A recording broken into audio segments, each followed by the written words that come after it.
for your mind. You have to see it for yourself.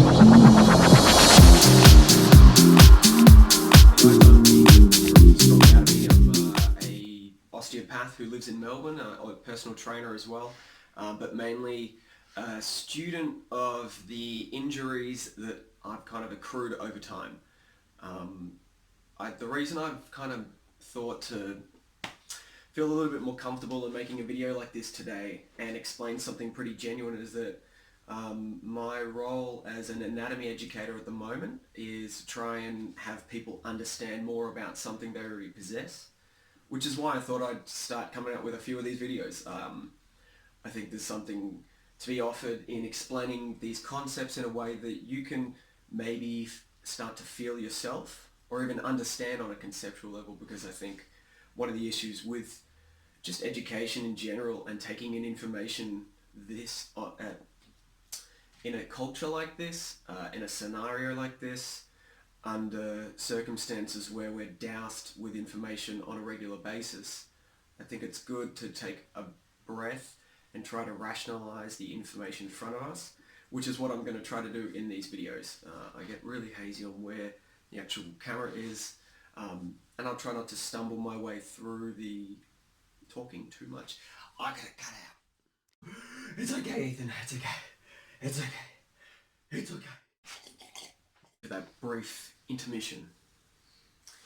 So the reason that I thought to originally make these videos and know that there was some value in maybe something I had to share was that this was the original structure that really caused me some grief, and it was actually not something too dissimilar from, see this, it's quite a bad prolapse, or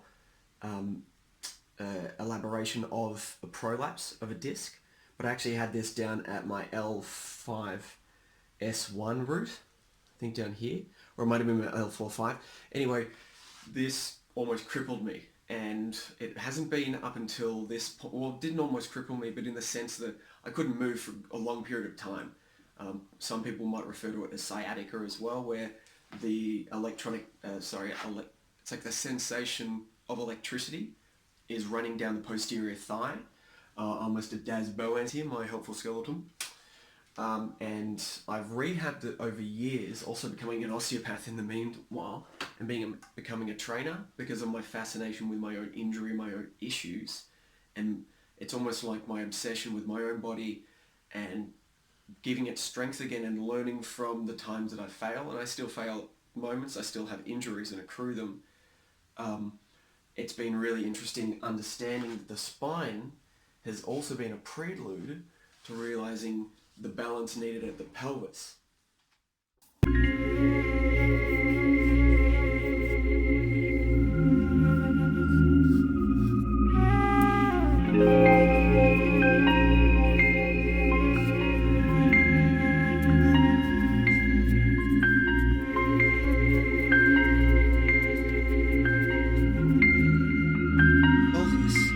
So it's around this bad boy that I've also created this diagram behind it to show that there are 4 regions I've kind of keyed into that you really need just balance around.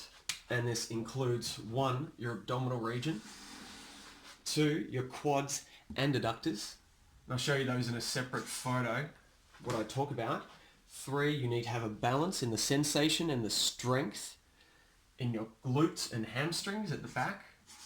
So hamstrings come down here, glutes around here, and then our Erector Spinae, obviously, like on the board, 4 at the lower back, which is where I originally suffered my own injury. So here we have the anterior view of your skeleton pretty much. So rib cage, head, skull, pelvis, and then we have 2 femurs coming out, which actually should be on greater angles, or at least this one, I understand that. But when I'm talking about these regions over here corresponding, what it might look like, or what it should look like, and make a note of each muscle group I had mentioned. We have abdominals, number 1.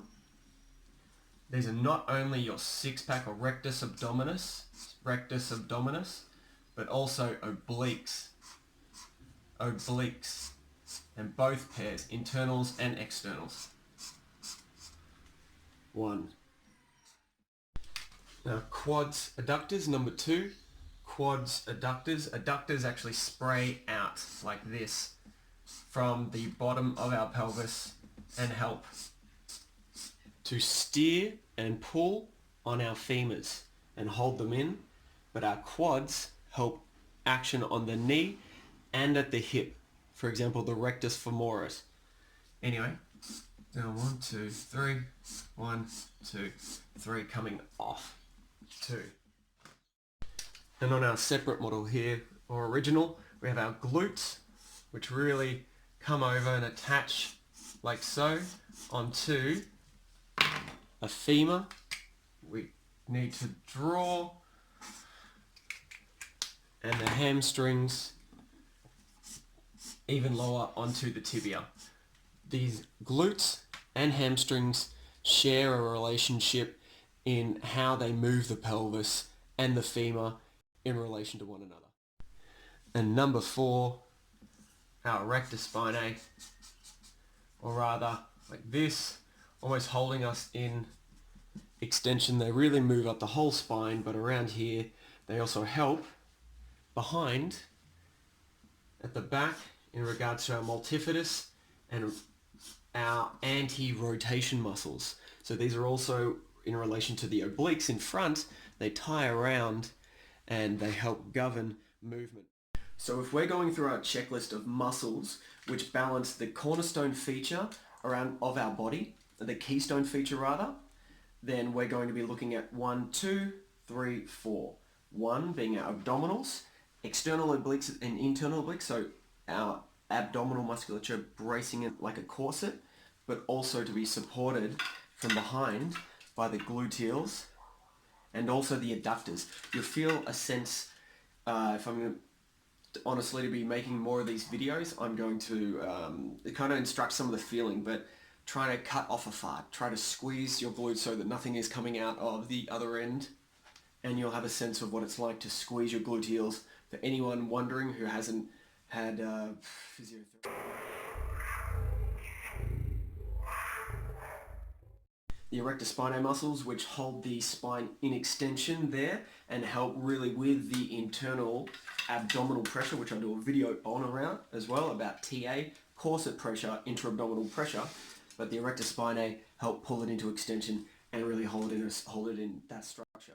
And of course at the bottom we have our adductors, which will spray off from the bottom of our ischiotuberosity and spray off and come down, or really from the ramus actually. Also the adductors come from the ischioramus, the inferior ramus I'm pretty sure, and come down and attach to the femur. The quads come over the top, and if you don't have a relationship as strong as you do with your quads as you do with your groin muscles or your adductors, you should really look into doing that, because you're going to get issues irregardless ongoing if you don't have the freedom in your femur to open up, not only flexing your knee but also opening it up. That's a big tip. Rather than beat around the bush and be too politically correct about it, open your groin. So going ahead with strong anatomy, I'd love to make some video content around anatomy, which seems kind of dry and lame, which I get it. I've just been in tertiary education for 8 years. I feel like it's really dulled my sense of person. To do most of the time though is explain some of these concepts around Mr. Das Bowen's 4 regions of pelvic balance, cornerstone, keystone feature of your body. And we'll go on to talk around the pressures which act on your body for anyone really engaging in exercise, movement, who are having niggles and feel that maybe they are weak or deficient or compromised in any area. I know it myself. I'm compromised. I'm working with it. I enjoy exercise like so many of you, to just go and be free and use it as your meditation. And I invite anyone else who has never exercised before to go do it.